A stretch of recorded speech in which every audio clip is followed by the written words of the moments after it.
tayo ngayon sa Caloocan. Sama natin si Boss Jeff, ang owner ng Carlet Construction Service.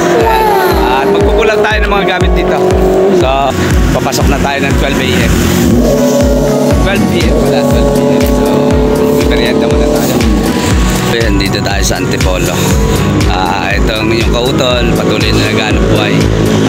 Ito po yung isa sa project ni Boss Jeff. Ayan, si Boss Jeff yung owner ng Carlet Construction Services. Ito po yung kanyang ginagawa. No. Ayan, hindi natin makita kasi wala, lobat na rin tumpo natin, walang flashlight. Ayan, pero patapos na po. Kaya kailangan na itong akutin para makagawa na sila dito sa ilalim. Kaya subukan nyo na po mga kapatid.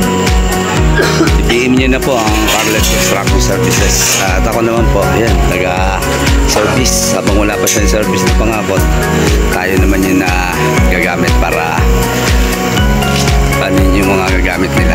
Akutin. Ayan. Ayun, si Boss Jeff.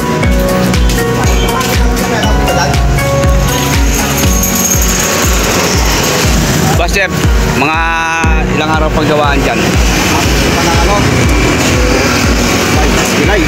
So yan, Boss Jeff. Oh. Ano mo na sila? Mga gusto mong pagawa dyan. Yan. I-email lang kayo sa Carlet Construction Services. Kaya sa FB page. Ayan. Facebook.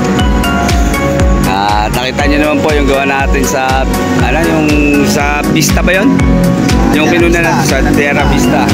Project tayo sa Terra Vista.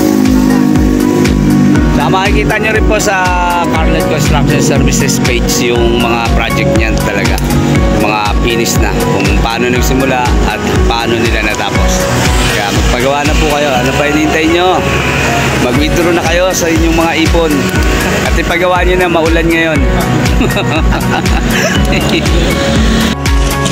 For trapping naman tayo dito sa bahay ni Boss Jeff, ang ating nagmamayari ng Carlet Construction Services. Kaya naano natin yung pinulot natin na mga materialis niya galing sa construction site niya sa Caloocan. Sakit pa ang ulo natin para ano, pero kailangan gumalaw.